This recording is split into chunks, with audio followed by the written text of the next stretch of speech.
श्रीकृष्ण श्रीकृष्ण श्रीकृष्ण श्रीकृष्ण गुरुर्ब्रह्मा गुरुर्विष्णुः गुरुर्देवो महेश्वरः गुरुः साक्षात् परं ब्रह्म तस्मै श्री गुरवे नमः तस्मै श्री गुरवे नमः।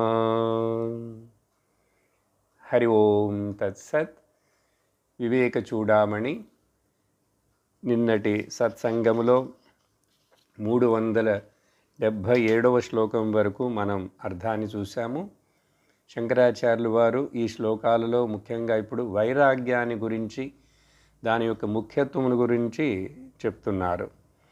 ఎప్పుడైతే ఈ వైరాగ్యం ఒక మనిషికి విరక్తి వస్తుందో అప్పుడే అతడికి జ్ఞానమును పొందుటకు అర్హత వస్తుంది, జ్ఞానోదయం అవుతుందని చెప్పి ఈ వైరాగ్యమునకు మించినటువంటి మరొక సుఖం ఏమీ లేదు అని, అందువలన సర్వత్ర అస్పృహయా, దేని మీద ఇంకా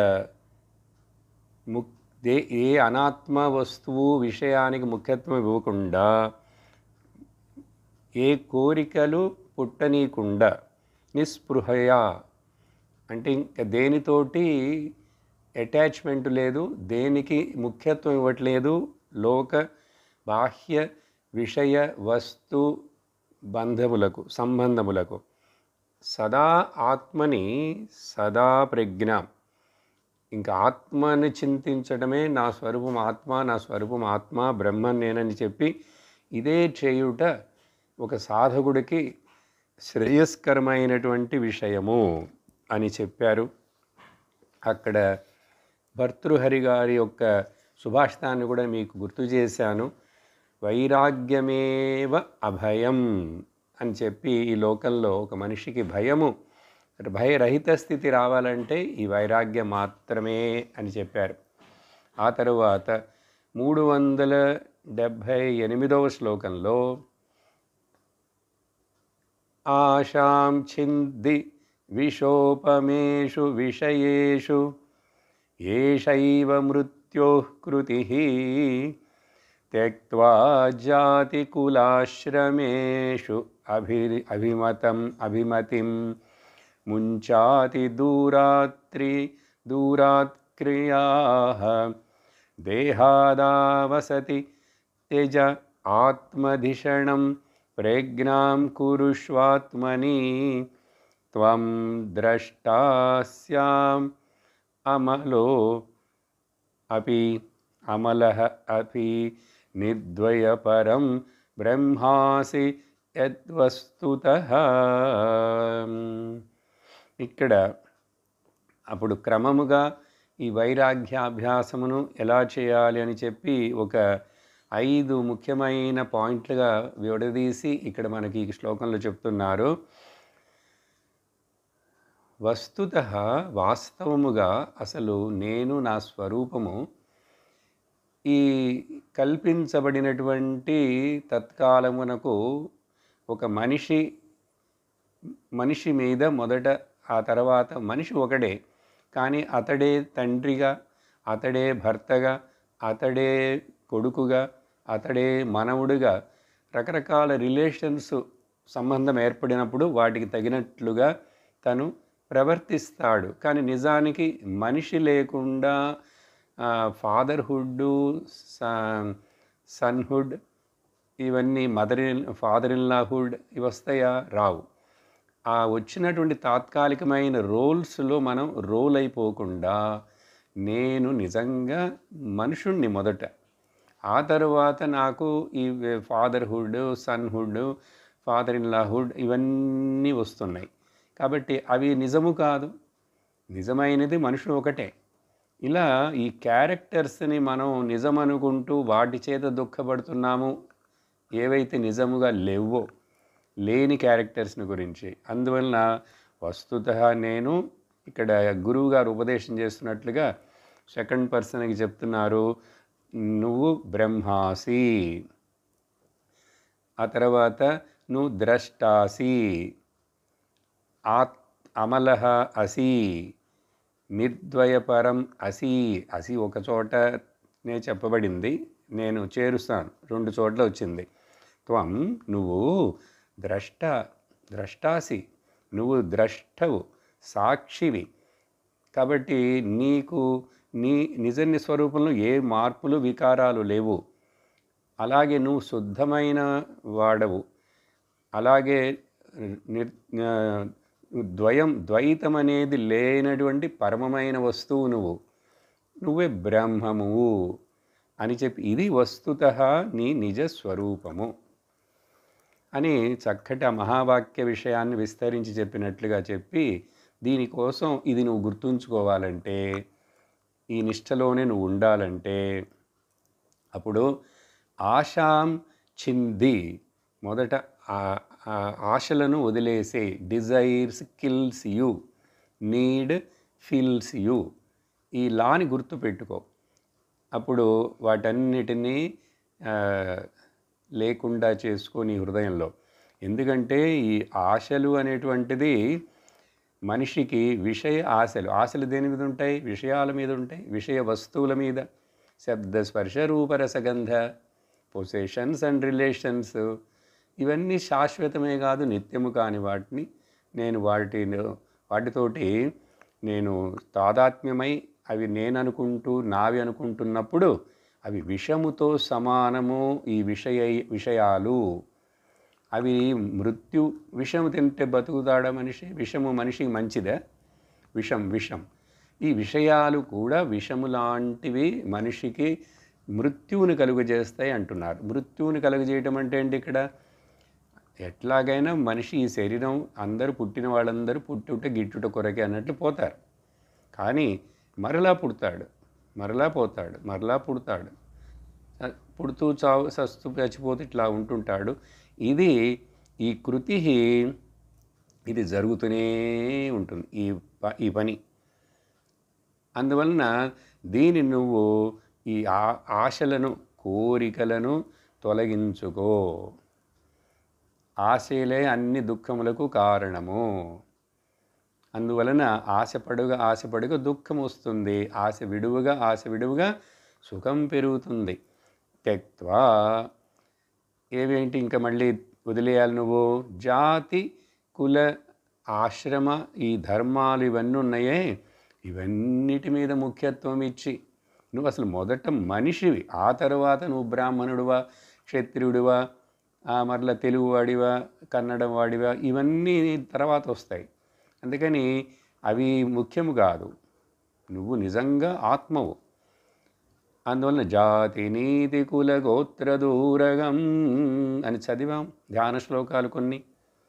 వాటన్నిటి మీద ముఖ్యత్వం ఇవ్వకుండా ఆ తరువాత కర్మలను ఇంకా చేసుకొని ఆ కర్మల వలన పుణ్యఫలమో పాపఫలమునో సంపాదించి నువ్వు వాటిని పోగు చేసుకున్నావంటే నీకు ఖచ్చితంగా మరల ఇక్కడో అక్కడో ఎక్కడో జన్మించాల్సి ఉంటుంది. ఏదో ఒక శరీరం తీసుకోవాలి. ఎక్కువ పాప కర్మలు చేస్తే పాప యోనుల్లో పుడతావు, పుణ్యకర్మలు చేస్తే పుణ్య యోనుల్లో పుడతావు. పుణ్యమును పాపమును రెండు ఏం చెప్పాను ఇంతకుముందు? ఇనప సంకెళ్ళు, బంగారపు సంకెళ్ళు, అట్లా. అంతేగాని డిఫరెన్సు సంకెళ్ళు బంధించనివ్వకండి, బంధించటానికి కదా. కర్మ ఎప్పుడు బంధిస్తుంది. కాబట్టి 3వ పాయింట్ ఏం చెప్తున్నారంటే ముంచ క్రియా అతి దూరా, ఈ క్రియలన్నిటినీ చాలా దూరంగా వదిలేసాయి. క్రియలు అంటే ఏంటి? ఏదో చేయాలి. ఈవెన్ మంచి కార్యమైనా కూడా అది ఏం ఆశించి చేస్తున్నావు నువ్వు? నీకు కేవలం చిత్తశుద్ధి కావాలి, జ్ఞానప్రాప్తి కోసం, జ్ఞానప్రాప్తి అర్హత కోసం అని నువ్వు తలిచి చేస్తే అది నీకు ఇన్నర్ డెవలప్మెంట్ లేక ఆధ్యాత్మిక ఉన్నతికి ఉపయోగపడుతుంది. కానీ నువ్వు వాటిని పుణ్యం కావాలి అని చెప్పి కురుతే గంగా సాగర గమనం వ్రత పరిపాలన మధవాదానమని భజగోవిందంలో శంకరాచార్యులు వారు చెప్పినట్లు పుణ్యక్షేత్రాలు మరలా ఇక్కడికి వెళ్ళటం, ఈ కర్మలు ఆ కర్మలు ప్రాయశ్చిత కర్మలు పరిహార కర్మలు ఇవన్నిటిని చేస్తూ ఏదో పొందుతాను. ఏం పొందుతావు? మంచి ఇంకొక చోట పుడతావు అంతే. పుట్టుట అనేటువంటిదే నీకు ఒక మరణంతో సమానం. ఇదే పుట్టామంటే మరణించాలిగా. కొద్ది రోజుల తర్వాతనో ఎక్కువ రోజుల తర్వాత దేవలోకంలో పుట్టినా కూడా నువ్వు మళ్ళీ ఆ పుణ్యం తీరిపోగానే అక్కడ వెకేట్ చేసి కిందకి రావాలి. అందువలన మూడోది ఏంటంటే క్రియలన్నిటినీ అంటే ఏంటి, ఏ క్రియలు చేస్తే నీకు ఆధ్యాత్మిక జీవితాని కోసం ఉన్నతి కోసం ఈ శరీరాన్ని నిలుపుకోవడానికి కావలసినంత వరకే ఆ క్రియలను అవి చెయ్యి. అలాగే బంధమును పెంచేటువంటి క్రియలను నిన్ను కష్టపెట్టేటువంటి మరలా ఆశలను నీలో పెంచేటువంటి క్రియలను చెయ్యకు అని అర్థం. ఎందుకంటే క్రియే చేయకూడదంటే ఇంకా డల్గా లెథర్జీగా జీవించు అని అర్థం కాదు. డైనమిక్గానే ఉండాలి, జీవితంలో యాక్టివ్గా ఉండాలి. కానీ ఆ యాక్టివిటీ డైనమిజంలో నీ అనుభవాలలో ప్రతి అనుభవము నాకొక పరీక్ష, నన్ను నేను సరి చేసుకునేటందుకే కానీ మరి దేనికి కాదని తెలుసుకోవాలి. తర్వాత ఏం చేయమంటాను, దేహ ఆది వాసనలన్నీ ఉన్నాయే వాటన్నిటి కూడా వదిలేసేయాలి. త్యజ. నాలుగవది దేహాది ఆవసతి. దేహాదౌ దేహము నేననే భావన లేక బుద్ధి మనసులు ఇవి నేననే భావన, వీటన్నిటిని దేహాత్మ భావనను మొదట వదిలేయాలి. తర్వాత ఇంకా ఆత్మధిషణం ప్రజ్ఞాం కురుష్వ. ఓకే, ఆత్మధిషణం, ఆత్మను నేననే ఆ ప్రజ్ఞను అభ్యసిస్తూ ఉండు, నిధిధ్యాసనం చేస్తూ ఉండు. ఇలా చేస్తే అప్పుడు నువ్వేంటని తెలుసుకుంటావు. నువ్వు సర్వధీ సాక్షిభూతం శుద్ధం నిత్యం బుద్ధం అమలం ఎన్నో చెప్పాం కదా, అవన్నీ చేర్చుకోవాలి. ఇక్కడ ఒక 3 చెప్పారు. ఈ విధంగా ఈ వైరాగ్యము అనేటువంటిది ఎంత ముఖ్యమో చెప్పేసి ఇప్పుడు ఆ తర్వాత శ్లోకంలో 398లో నుంచి మరికొన్ని శ్లోకాలు మరలా ధ్యానం అనేటువంటి ప్రక్రియని దృష్టిలో పెట్టుకొని ఇక్కడ చెప్తున్నారు. మనకు వేదాంతమునికి సంబంధించిన వరకు ధ్యానము అంటే చెప్పాను, నిధిధ్యాసనము, కళ్ళు మూసుకొని కష్టముతోటి శ్రమపడి ఆ మనసుని కట్టుబాటులోకి తీసుకురావటం మాత్రమే ధ్యానం కాదు. కూర్చోవచ్చు కళ్ళు మూసుకొని, అప్పుడప్పుడు మనస్సులో ఉండే ఆలోచనలు, ఆ థాట్స్ ఫ్రీక్వెన్సీని తగ్గిస్తాం. కానీ ఒక థాట్ వస్తుంది, ఒక థాట్ మళ్ళీ వెళ్ళిపోయి మారుతుంది. ఈ థాట్కి ఆ థాట్, ఆలోచనకి మధ్యలో గ్యాప్ ఉంది. చూసారా? ఎట్లా చూస్తాం? గమనించారా? Observe the gap between the thought and thought. అది చాలా సూక్ష్మంగా చిన్నదిగా ఉండొచ్చు. అందుకని నేనే ఒక కంటిన్యూటీ ఆఫ్ ఒకే రకమైన సమ ఆలోచనలను పెంచుతాను నా మనసులో. ఎట్లా? శ్రీరామ్ జయ రామ్. మాటలు మార్చడం కూడా అక్కర్లేదు. శ్రీరామ్ శ్రీరామ్. చూసారా? ఇప్పుడు ఒక శ్రీరాముకి మరొక శ్రీరాముకి మధ్యలో సైలెన్స్ ఉంది. ఈ శ్రీరామ్ అనేటువంటిది సౌండ్ వేరువేరుగా ఉండొచ్చు. నేను కొంచెం లో టోన్లో చదివినా, చిన్నగా చదివినా అని. కానీ ఇవి మారుతాయి.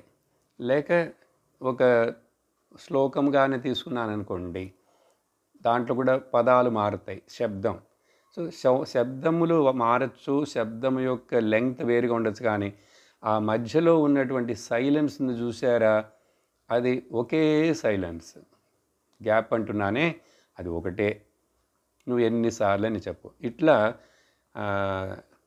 ప్రత్యయ ఏకత ఏకానత ఒకే పక్కన ప్రవహించేటువంటి ఈ థాట్స్ యొక్క ప్రవాహాన్ని పెంచడం కోసం ఆ మంత్రం చెప్పారు. ఇలాగే ఏ ప్రక్రియ తీసుకున్నా కూడా అలా చేస్తూ మనకు కావలసింది ఈ శబ్దమును గమనించటమే కాదు, శబ్దము వెనుక ఉన్న సైలెన్స్ని గమనించాలి.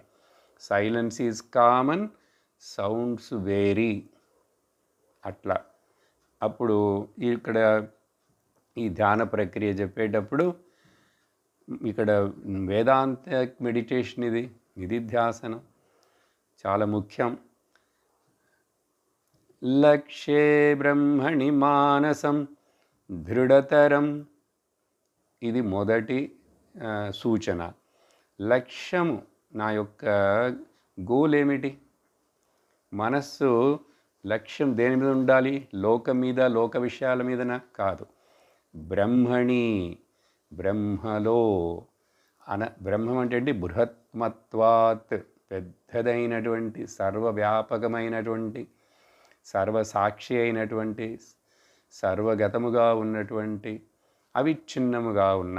సో బ్రహ్మణి మానసం దృఢతరం, ఆ లక్ష్యం ఆ దృఢంగా దాని మీద ఉండాలి. రెండోది సంస్థాప్య బాహ్యేంద్రియం స్వస్థానే. ఇట్లా మనస్సునేమో బ్రహ్మ లక్ష్యంలో ఏకాగ్రపరిచి, బాహ్యేంద్రియములు అన్నిటినీ కూడా స్వస్థానే, ఆ ఇంద్రియం ఇంద్రియ స్థానంలోనే ఉండాలి. ఇప్పుడు నేను చూస్తున్నాను అనుకోండి, కళ్ళు తీసుకొని, కళ్ళు తెరిచి, కళ్ళు చూస్తున్నాయి, చూసినంత మాత్రాన విషన్ ఏర్పడుతున్నది, ద సీయర్. కానీ సీన్ హ్యాపెనింగ్, చూడటం అనేటువంటిది జరిగింది. కానీ చూస్తున్నవాడు అని అక్కడ సీయర్ పుట్టకూడదు. ఎక్స్పీరియన్స్ అవుతూనే ఉన్నాయి రూపములు అండ్ వర్ణములు, కానీ ఎక్స్పీరియన్సర్ నాట్ బార్న్. శబ్దములు గ్రహిస్తున్నాయి ఇంద్రియం, శబ్దగ్రహణం ఏర్పడుతున్నది, కానీ శబ్దగ్రహణం పొందిన లిజనర్ ఏర్పడకూడదు. ఇట్లా ఎక్స్పీరియన్సర్లు ఒక్కొక్క ఇంద్రియ స్టిమ్యులేషన్కి ఒక్కొక్క ఎక్స్పీరియన్సర్ మారుతూ ఉన్నాడు. ఒక్కొక్క థాట్కి ప్రతిసారి ఆ ఎక్స్పీరియన్సర్ వేరే. అందుకని నిన్న డ్రీమ్లోకి వెళ్ళినటువంటి డ్రీమర్ వేరు, ఈరోజు ఆ డ్రీమర్ కాదు.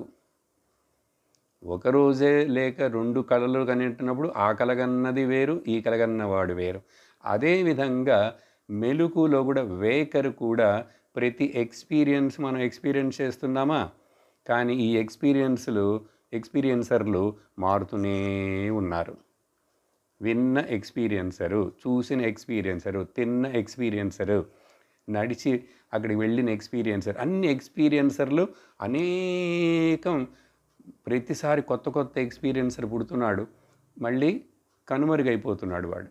ఇప్పుడు ఇన్ని ఎక్స్పీరియన్స్లు జరుగుతున్నప్పుడు పుట్టిన విధమైన మా ఎక్స్పీరియన్సర్లందరినీ తెలుసుకుంటున్నటువంటి కామన్ డినామినేటర్, బేస్, అధిష్టానం, కూటస్థం, అది సూపర్ ఎక్స్పీరియన్సర్.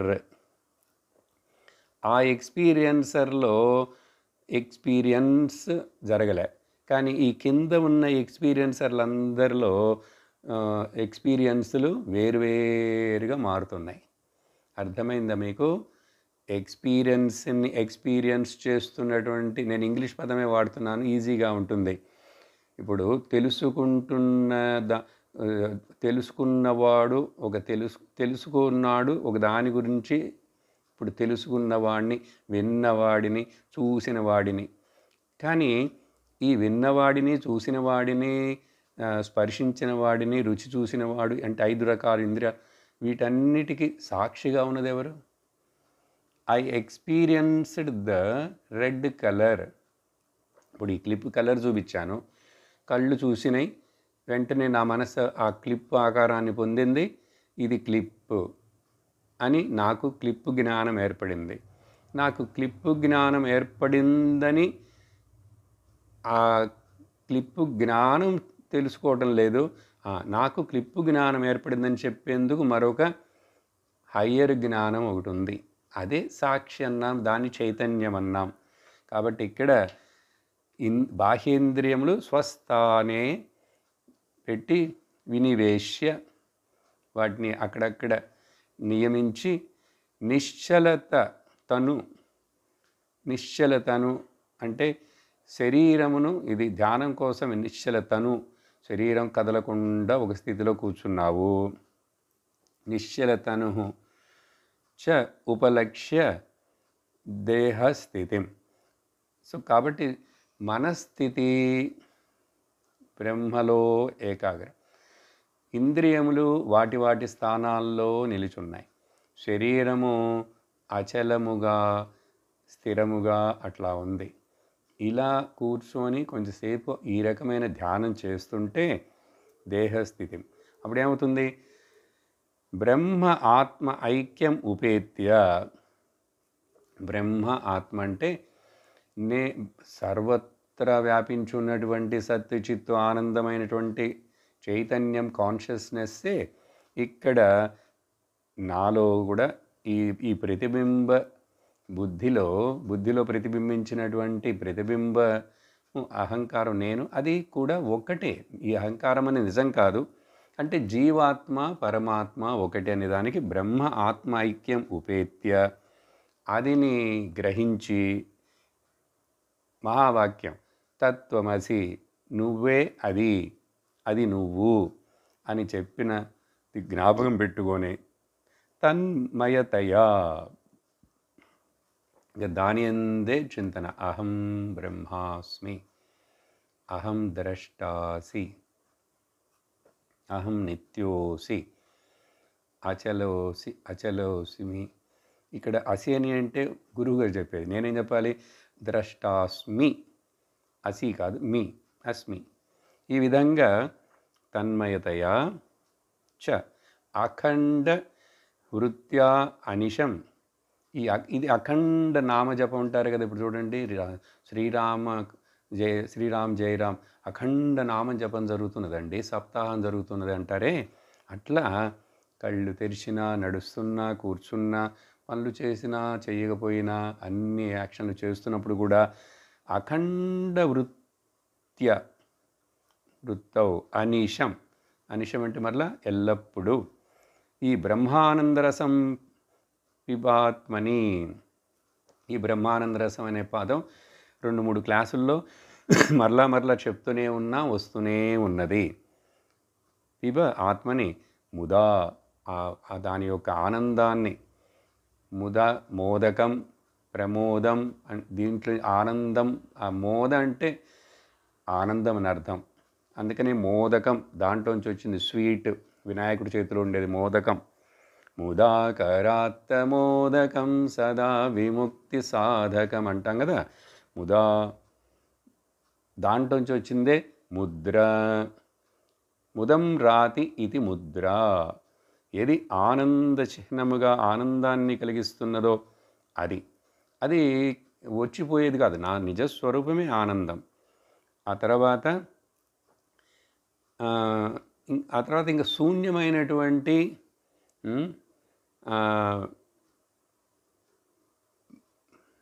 భృశం కిం అన్యైః శూన్యం భృశం. ఇంకా వేరే నాకు ఈ శూన్యం అంటే లేనివి, కల్పించబడినవి, భ్రాంతి చేత, ఆవరణ చేత, విక్షేపం చేత కనపడే ఈ వేరే వాటన్నిటి గురించి నాకు ఇంకేం పని ఉంది? అవేం నాకు మేలు చేస్తాయి? ఏం చెయ్యవు. అవన్నీ ఎంప్టీ. శూన్యం అంటే అవన్నీ నిజం కాదు. ఎండమావులులాగా, ఆకాశంలో లేని నీలం రంగులాగా ఉన్నదా నిజంగా ఆకాశంలో? 7 రంగులుగా కనిపిస్తున్న ఇంద్రధనస్సులాగా అది నిజమా? శూన్యం, మృష. ఈ విధంగా చింతన చేయాలి. అప్పుడు ఇవన్నిటినీ మనం వరుసగా గుర్తుపెట్టుకుంటే బాహ్యేంద్రియములు నిగ్రహించటం, వాటి సంస్థానంలో ఉంచాలి.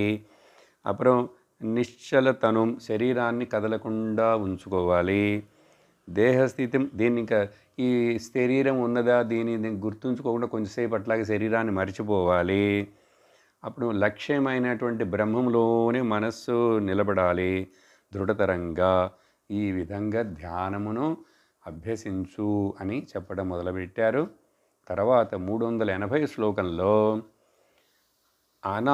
అనాత్మచింతనం త్యక్త్వా కష్మలం దుఃఖకారణం చింతయాత్మానమానందం మానందరూపం యన్ముక్తి కారణం.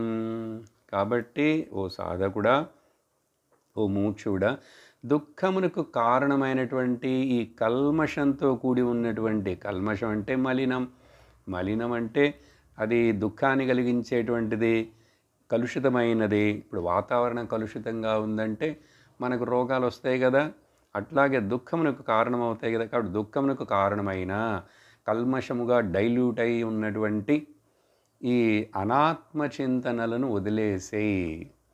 అనాత్మ అంటే దాని కింద, ఆ హెడ్డింగ్ కింద రెండు వస్తాయండి, పొజిషన్స్ అండ్ రిలేషన్స్.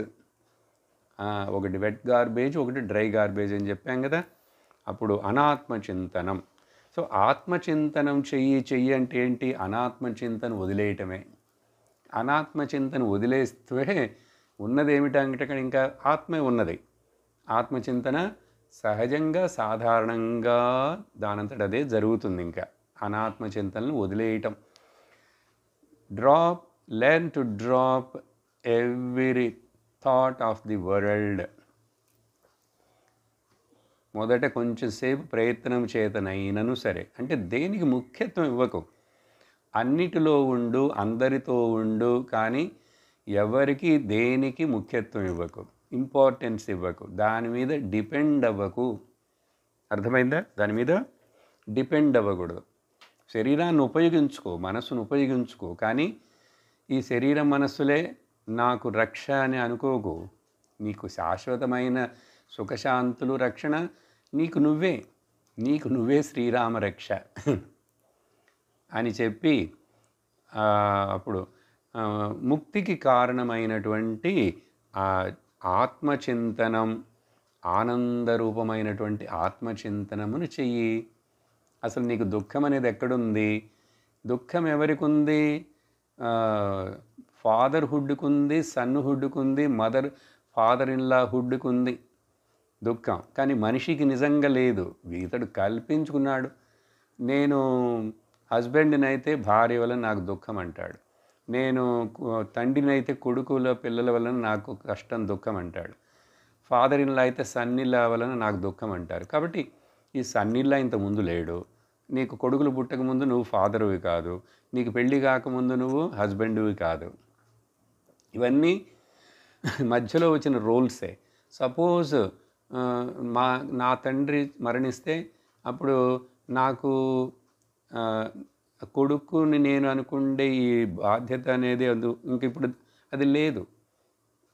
అది ఏంటి అట్లా ఒకటొకటి. సపోజ్ భార్య ముందు పోతే ఇంకా వీడికి హస్బెండ్హుడ్ ఎక్కడుంది? అలాగే ఏ రిలేషన్షిప్ అయినా కూడా కల్పించబడ్డవి కదా, మధ్యలో అవి పోతున్నాయి కదా. అందుకని ఒక హస్బెండ్ ఒక భార్యకి డైవర్స్ ఇచ్చాడంటే, డైవర్స్ ఇచ్చిన తర్వాత ఇంకా ఈ హస్బెండ్హుడ్ ఉంటుందా? లేదు. మరి ఎవరున్నారు? మ్యాన్హుడ్ ఉంది, మనిషి ఉన్నాడు. ఇప్పుడు ఆ హస్బెండ్హుడ్ ఎక్కడికి పోయింది? అది ఫిక్షియస్ క్యారెక్టర్, అది కల్పించబడింది. ఎప్పుడైతే డైవర్స్ ఇచ్చామో వీడికి ఇంకా హస్బెండ్హుడ్ పోయింది. అలా కాబట్టి చింతయ ఆత్మానం ఆనందరూపం, ఆనందరూపమైనటువంటి ఆత్మనే చింతిస్తే అది ముక్తికి కారణం. తర్వాత 381వ శ్లోకంలో ఏష స్వయం జ్యోతి అశేష సాక్షి విజ్ఞానకోశే విలసత్యజస్రం లక్ష్యం విధాయైకం అసద్విలక్షణం అఖండవృత్యా ఆత్మతయానుభావయ. మరలా మరొక విధంగా అదే విషయాన్ని చెప్తున్నారు. నిధిధ్యాసన విషయం. ఈ ఆత్మ ఆనందరూపం అని ఏదైతే చెప్తున్నామో, సాక్షి అని ఏదైతే చెప్తున్నామో, ఇది స్వయం జ్యోతి, అది తనకు తానే ప్రకాశిస్తున్నది. అది దేని మీద ఆధారపడి లేదు, దానికి దేని యొక్క సపోర్టు లేదు. మిగిలినవన్నీ చూస్తే ఒకదాని మీద ఒకటి ఆధారపడి ఉన్నాయి. చూసారా? మనస్సు ఇంద్రియాల మీద ఆధారపడి ఉంది, ఇంద్రియాలు లోక విషయాల మీద ఆధారపడి ఉన్నాయి. బుద్ధి మనస్సు మీద. మనస్సు అనేది లేకపోతే బుద్ధికి ఏం పని ఉంది? బుద్ధి దేని మీద ఆధారపడి ఉంది? సాక్షి ప్రతిబింబం మీద ఆధారపడి ఉంది. ఆ ప్రతిబింబం దేని మీద ఆధారపడి ఉంది? బింబ చైతన్యం మీద ఆధారపడి ఉంది. కాబట్టి అది స్వయం జ్యోతి, తనకు తానే. జ్యోతి అని దేన్ని అంటామని చెప్పాను? ఏదైతే తనకు తానే ప్రకాశిస్తూ సర్వమును ప్రకాశింపచేస్తుందో దానికి పేరు జ్యోతి, లైట్. అది ఇప్పుడు ఇక్కడ ఈ రూమ్లో చీకటిగా ఉన్న చోట ఒక దీపాన్ని పెట్టానండి. ఇప్పుడు ఆ దీపం చేత అక్కడ ఉన్న వాటన్నిటిని ఇది ప్రకాశింపజేస్తుంది. అక్కడ ఉన్న ఏవైనా సరే ఈ లైట్ని ప్రకాశింపజేయటానికి కావాలా? అక్కర్లేదు. అవన్నీ కూడా దీని చేత ప్రకాశించబడినాయి కాబట్టి అవి ఏవి కూడా దీన్ని ప్రకాశింప చేయలేవు. అదొక మరొక లైట్ అయినాను సరే, ఒక క్యాండిల్ లైట్ ఇంకో క్యాండిల్ లైటు, ఇప్పుడు రెండులో ఉన్నా కూడా దీన్ని ఇది ప్రకాశింపజేస్తుంది, ఇది ప్రకాశింపజేస్తుందని చెప్తాం. ఎందుకంటే రెండు స్వయం ప్రకాశములే.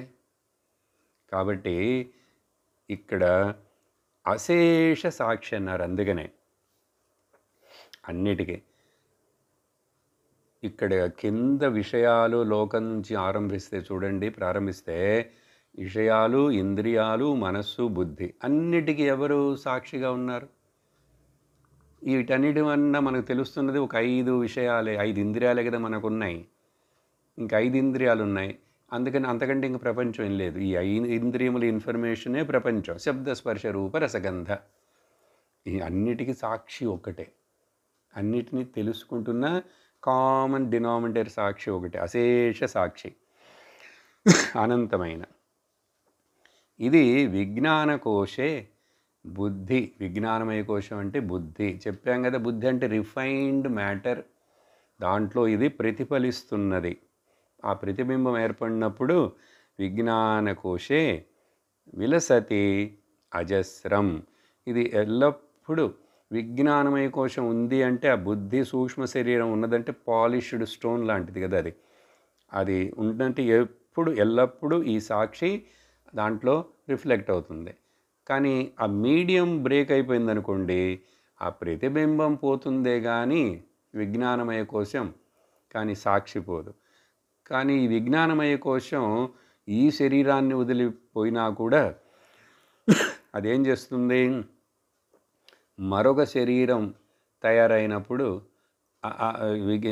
సూక్ష్మ శరీరం అది ట్రావెల్ చేస్తుంది. ఈ శరీరం ఇప్పుడు నేను నివసించేందుకు ఇది పనికిరాదు, దీనికి పని అయిపోయింది, ఇది ఓల్డ్ అయిపోయింది కాబట్టి దాన్ని వదిలేస్తుంది. కానీ సూక్ష్మ శరీరం సావదు. సూక్ష్మ శరీరం ఎప్పుడు చచ్చిపోతుంది, ఎప్పుడు డిజాల్వ్ అయిపోతుందంటే జ్ఞానము చేత. చెప్పాము ఇంతకుముందు.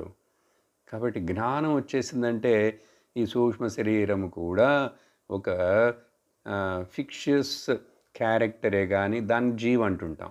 అది ట్రావెల్ చేస్తుంది. ఈ అజ్ఞాన ప్రపంచంలో అది ట్రావెల్ చేస్తుంది.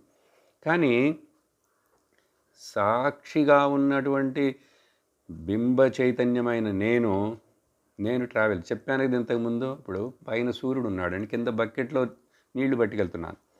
ఈ చేతిలో ఒక బకెట్, ఈ చేతిలో ఒక బకెట్, 2 బకెట్లలో 2 ప్రతిబింబాలు ఏర్పడ్డాయి. ఆ 2 ప్రతిబింబాలు నేను బకెట్లను తీసుకెళ్తుంటే ప్రతిబింబాలు కూడా నాతో వస్తాయి. ఒక బకెట్లోంచి నీళ్లు కింద పోసేసానంటే ప్రతిబింబం కనిపించదు. కానీ మళ్ళీ ఎక్కడైతే నీళ్లు బకెట్ ఉందో అక్కడ ప్రతిబింబం ఉంది. కానీ ఈ ప్రతిబింబం నిజం కాదుగా. అప్పుడు ఈ బాడీలన్నీ బకెట్లు లాంటివి, ఈ మైండ్లన్నీ కూడా నీళ్లులాగా, వాటిలో అనేక ప్రతిబింబాలు. ఒకటి పగిలిపోయినా ఒకటి పారబోసిన ఏమైంది ప్రతిబింబం అది కనపడలేదు అంతే.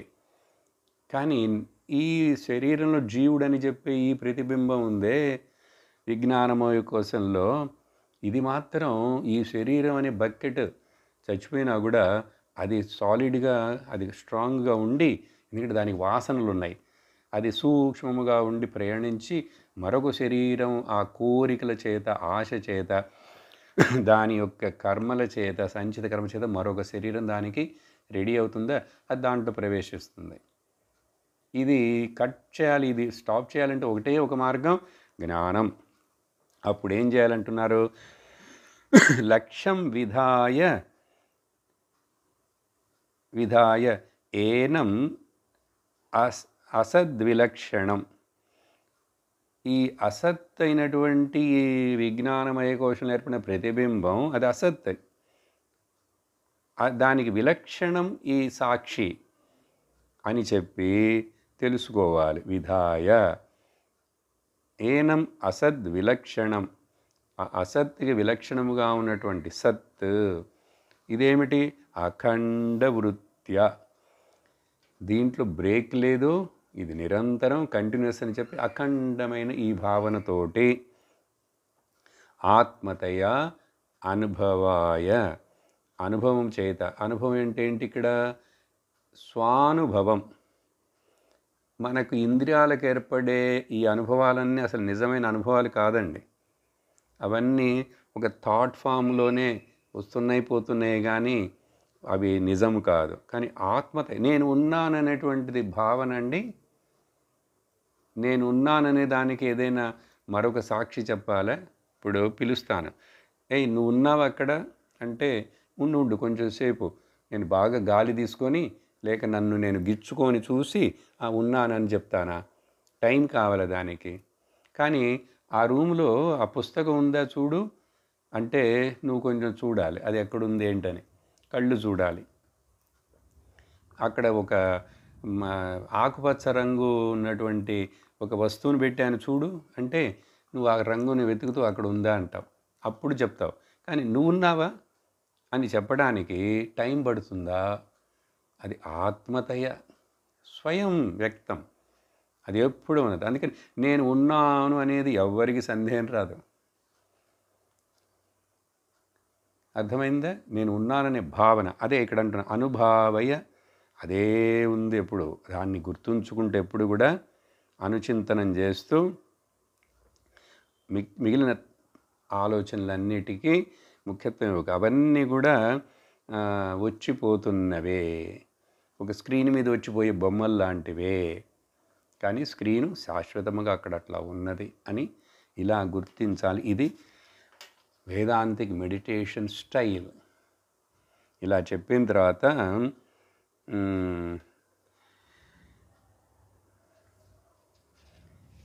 ఆ తర్వాత శ్లోకంలో ఏం చెప్తున్నారంటే 382వ శ్లోకంలో ఏతం ఇచ్చన్నయ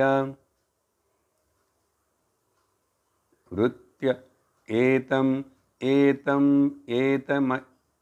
ఏతమచ్చిన్నయా వృత్య ప్రత్యయాంతరశూన్యయా ఉల్లేఖయన్ విజానీయాత్ స్వరూపరూపతయా స్ఫుటం. ఈ విధంగా ఏతం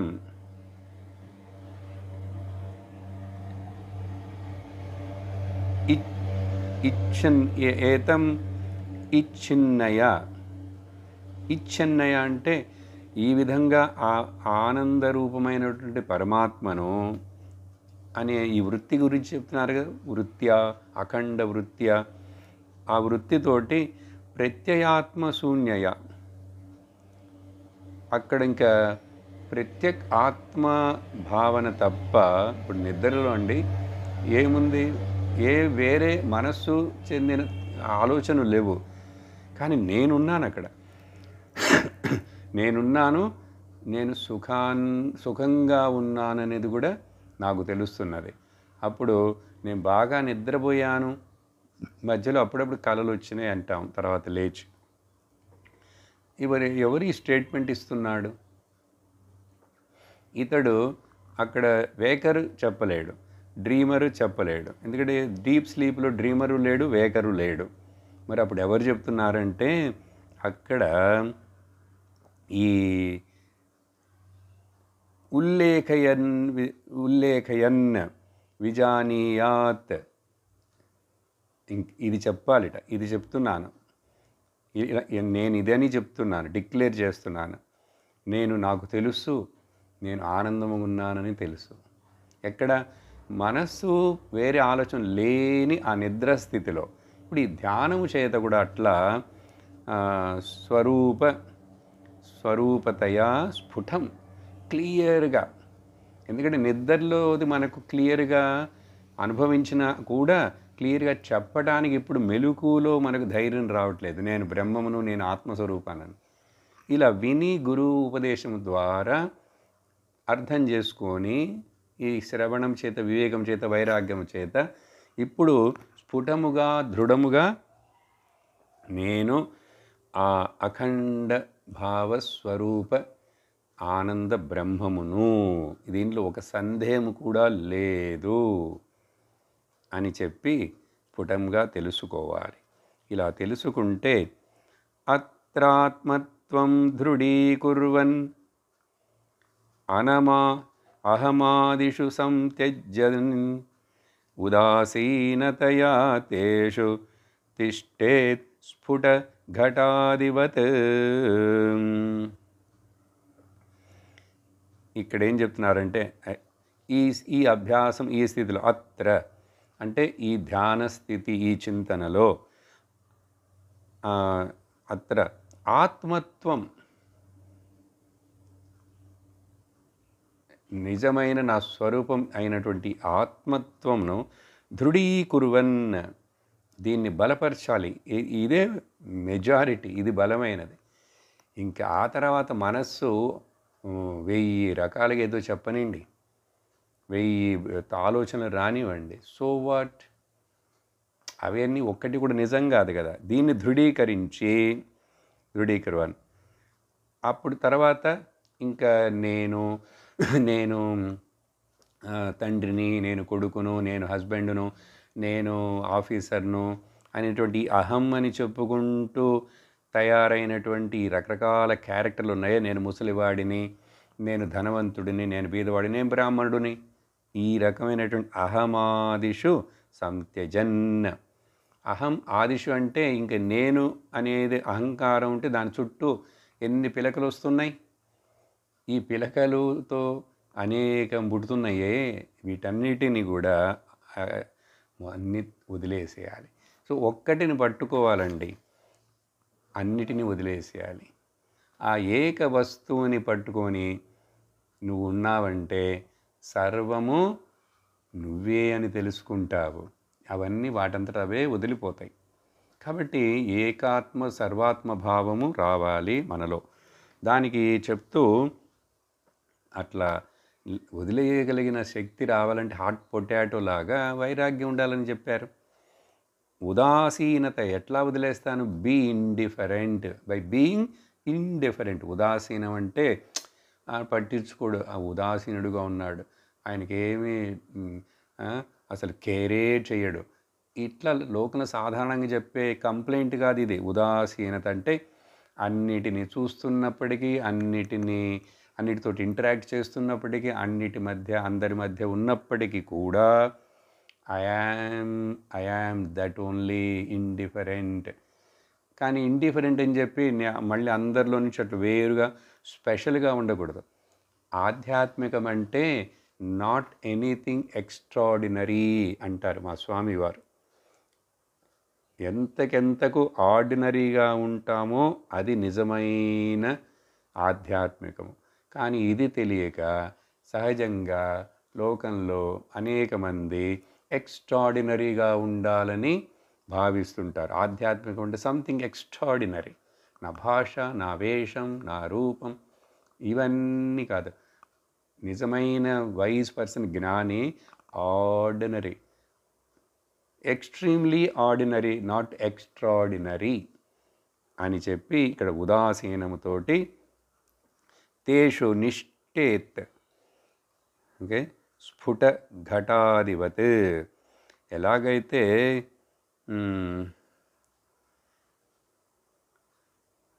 ఇప్పుడు ఘటాధివత్, ఘటం అనేటువంటిది నిజము కాదు, నామరూపం కదా. ఎన్నిసార్లు చూపించాం ఈ ఘటాన్ని.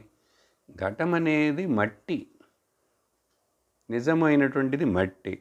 తిష్టేత్ స్ఫుట ఘటాధివత్, స్ఫుటంగా నాకు నా చేత తెలియబడుతున్నది అంటే ఈ ప్రపంచమంతా నేను ప్రత్యేక ఆత్మరూపంగానే స్ఫుటముగా వేరుగా ఉన్నాను.